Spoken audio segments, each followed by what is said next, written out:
semmejna ftit ilu aħna nużaw il-xema tal-French Chic Furniture Paint.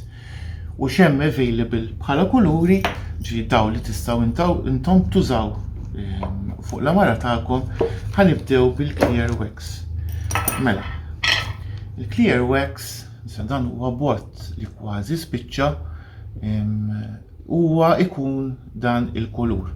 U jekk misftit hawnhekk fuq subajkom kif anke semmejna diġà qisu butir. Allura meta tkun qed tapplikah anke fuq l-idejn huwa smooth ħafna u aħna ġieli nużawh biex innatfu jdejna b'dan mod. U vera l-idejn jiġu vera ħfief.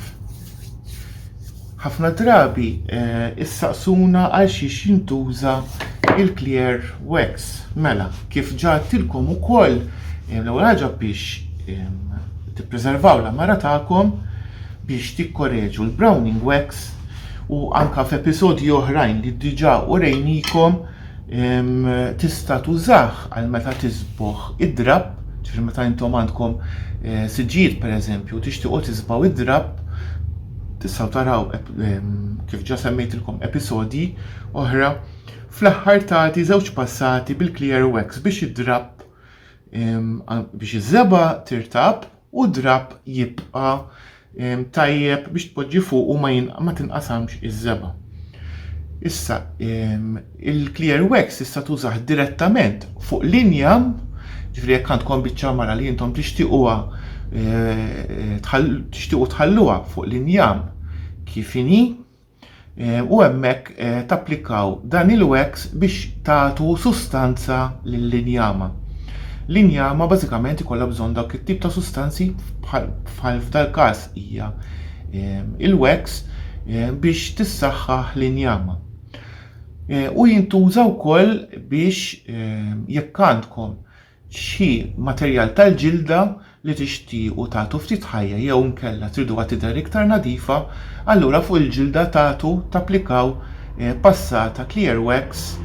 B'dak il-mod il-wax ikun qiegħed qisu jiekol it-trab li hemm fuq il-ġilda, immaġinaw petruna tal-ġilda pereżempju. U hemmhekk intom tkunu qegħdin issaħħu kemm il-ġilda għax kemm il-ġilda u kemm il-wax huma żewġ affarijiet li huma ħajjin u l-ġilda apparti li tidħu l-ħajja tidher li hi nadifa. Mela, kulur ieħor li għandna hawnhekk huwa il-White Wax. Issa ħankun qed nurikom ukoll id-differenza bejn kulur u ieħor. Din hija il-White Wax, hija bajda ħafna. Bażikament il-White Wax tintuża biex toħloq effett jgħidulu French Provincial.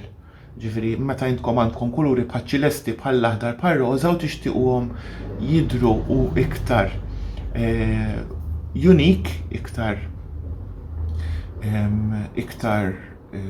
kampanjoli biex ngħidlek tistgħu tużaw il-White Wax fuq il-kulur li tkunu applikajtu. Dawn il-kuluri li qegħdin taraw hawnhekk tistgħu tapplikawhom fuq l-injam dirett kif ħankun qed nurikom dalwaqt. Mela, dan huwa il-kulur favorit tagħna li huwa il-Browning Wax.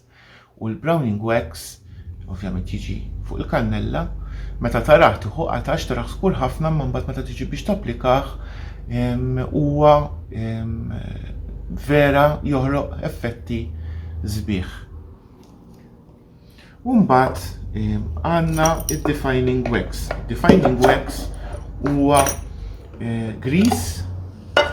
Meta taraw ukoll taħsbu li huwa skur ħafna, meta tara l-bott fil-fatt hawnhekk użajna mhux ħażin minnu, meta fil-fatt dan huwa il-grease u tistgħu tużawh biex toħloq anke effetti kemm fuq l-abjad u kemm fuq kuluri oħrajn biex jinbidel l-effett tal-kulur u tal-prodott li intom tridu toħolqu. Ġifieri hawnhekk għandkom għażla kbira ħafna ta' x'tistgħu tużaw bħala waxes biex toħolqu l-effetti tagħkom u jkollkom ix-xogħol iktar għal qalbkom.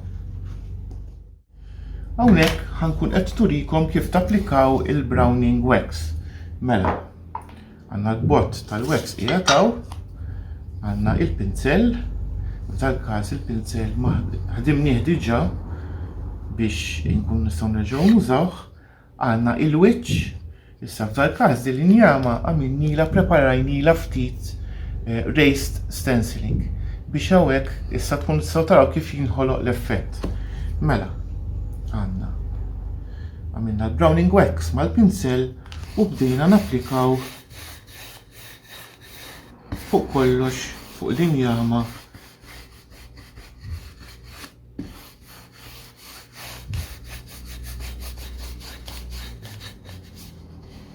sina qed napplika fuq kollox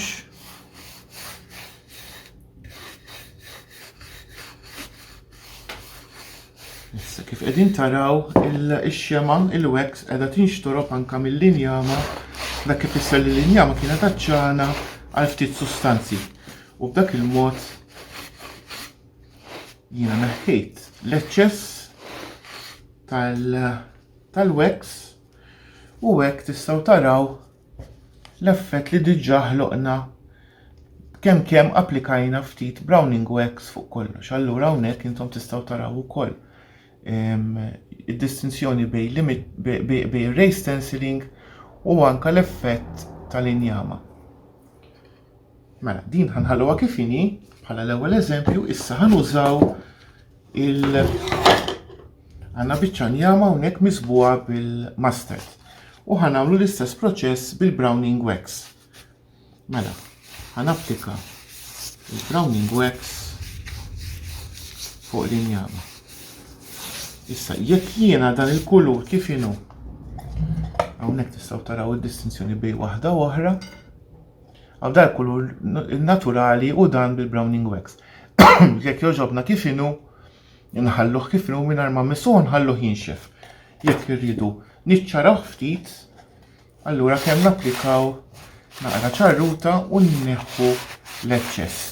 Allura id-distinzjoni bejn dan u dan mhijiex ħafna imma hija biżżejjed biex noħolqu l-effett li rridu aħna. Mela, x'jiġri f'każ irridu nikkoreġu. Jekk irridu nikkoreġu naqbdu il-clear wax. Jekk forsi ma jogħġobniex dan l-effett, nużaw il-clear wax, naqbdu ċarruta u nimsħu biex inneħħu li ma rridux.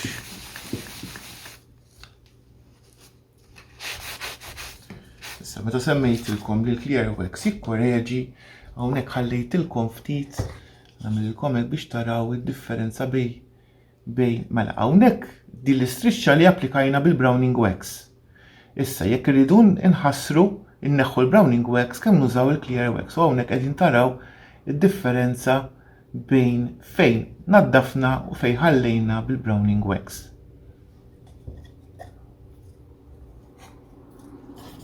Mela, meta nużaw il-white wax, mela ħanuża dan il-kulur li huwa l-steel teal u ħanapplika il-white wax fuqu. Neħu il-browning wax u napplikaw il-white wax. Mela, white wax l-istess ħaġa, issa meta taraw hekk ħatieħdu qata għax tgħidu allura jiena ttejt il-kulur kollu. Issa biex noħloq dak l-effett French Provincial li semmejtilkom l-ewwel naqbad iċ-ċarruta u nimsaħ biex inneħħi x-xema żejda li għandi tal-abjad.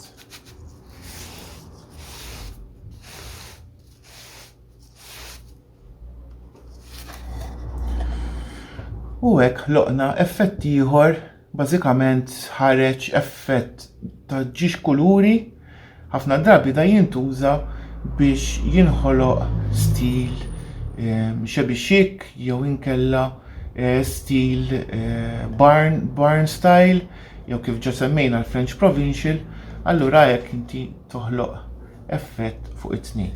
Biex nurikom id-differenza kull ma ħanamel ħanapplika ftit clear wax, ħannaddaf nofsa ħalli intom taraw fejn kien hemm il-kulur waħdu u l-kulur bil-white wax. Issa, hawnhekk intom tistgħu taraw id-differenza mela dan il-kulur kif kien u dan bil-white wax. Issa jekk dan forsi ma joġobni xi naraw ħafna naqbdu ftit clear wax u nimsħu iż-żejjed. Din hija logħba li nistgħu nilagħbu sakemm aħna ikollna l-effett li rridu. Issa tinsewx li practice makes perfect, ġifieri iktar jaqblilkom qabel ma tapplikaw fuq l-amara tagħkom tajjeb li jkollkom biċċiet tanjam bħal din biex intom tkunu tistgħu tipprattikaw l-effett li tridu toħolqu. Sa hekk naqqasna l-effett tal-white wax dan huwa l-kulur naturali. Id-defining wax. X'jagħmel id-defining wax? Mela, id-defining wax joħloq effetti differenti. Effett differenti minn dak li għandna kif rajna. U hawnhekk ħanapplikawh fuq din l-injama. Ovvjament, tistgħu tużaw anke fuq kuluri oħrajn. Imma hawnhekk intom tistgħu taraw l-injama meta tieħu il-defining wax. Anzi, ħanħalli biċċa minna biex taraw l-effett li nħoloq.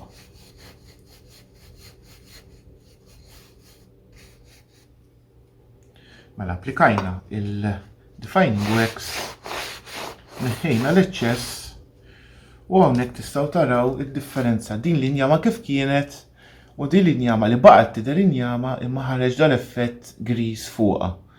U ovvjament ħareġ naqra iktar dettall fejn għamilna il-raised stenciling.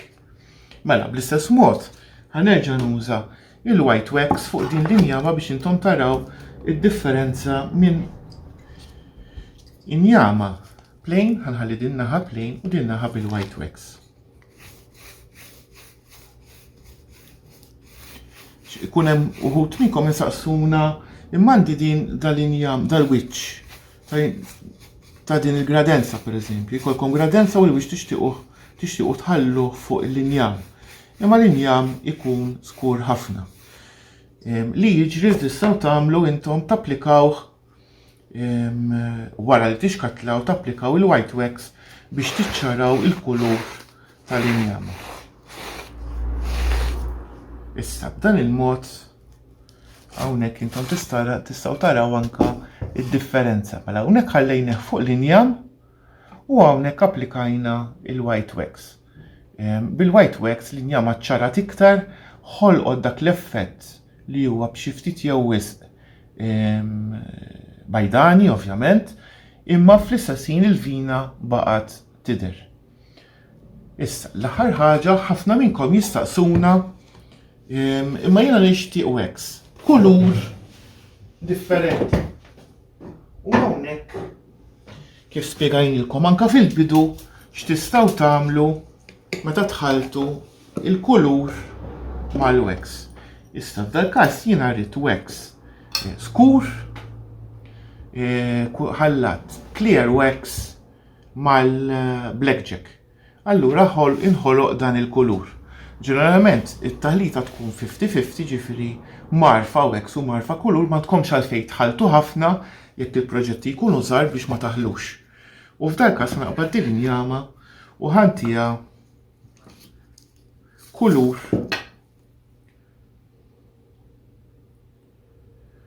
mill-taħlita li għamilt. F'dal każ jiena ġi hawnhekk intom tkunu qegħdin anke tagħmlu tkunu qegħdin ittebbaw l-injama kulur differenti. Dan tistgħu tużawh ma' kwalunkwe kulur li għandkom, ġifieri għandkom biċċa mara blu, għandna episodju ta' kif anke tagħmel stain fuq l-injam bil-kulur u f'dal każ tistgħu tagħmlu l-stain fuq l-injam b'dan mod flok tużaw żeba biss biex tistejnjaw tużaw anke il-wax. U hekk nkunu għamilna ħloqna kulur ieħor ta' wax għal fuq l-amara li dan inserta ħareġ joġobni ħafna minħabba li l-vina baqgħet tidher sabiħa meta l-linjama ħat assorbi iktar wax hemmhekk l-linjama toħroġ iktar ċara, ġifieri tinħassdux fejn jkun hemm qisu ċapep li jkunu għadhom qegħdin jidhru. F'każ li m'intomx konvinti tapplikaw naqra clear wax biex terġgħu tnaqsu mill-effett tal-kulur fuq l-linjama. U hemmhekk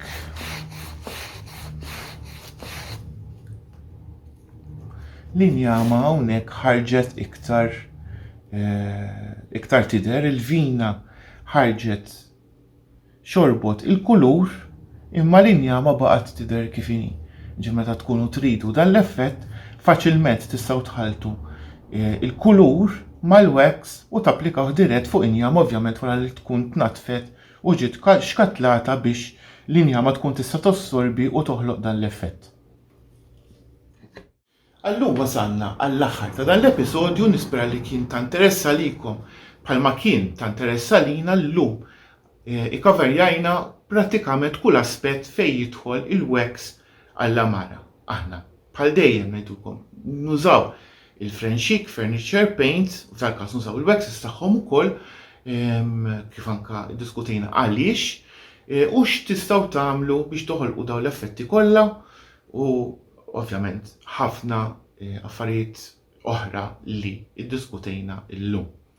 Mela, kemm infakkarkom biex tagħmlu subscribe taċ-channel tagħna taħt dan il-video hemm il-kelma miktuba subscribe jekk intom tixtiequ wkoll li tkunu notifikati meta jkun hemm videos ġodda, ġeneralment nhar ta' ħadd filgħodu hemm qampina żgħira ħdej is-subscribe qafsu lilha u hemmhekk jitlalkom mbagħad titlalkom notifikazzjoni li hemm video ġdid li intom tistgħu issegwu fuq il-YouTube channel tagħna Riascoli by Carlo. L-aħħar ħaġa jekk intom għandkom bħal dejjem xi mistoqsijiet li tixtiequ tistaqsu tistgħu tistaqsu jew taħt dan il-video dirett u nirrispondukom minn hemmhekk jew inkella f'kull social media oħra li teżisti bħalissa. Prattikament qegħdin fis-social media kollha u hemmhekk intom tistgħu tilħquna bil-mistoqsijiet tagħkom u aħna iwiġbukom kif bl-aħjar mod li nistgħu.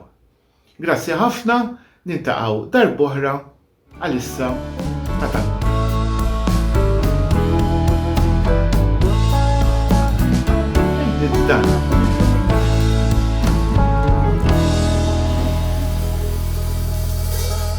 temu aħjar fejn jidħol l-użu lokali ta' dawn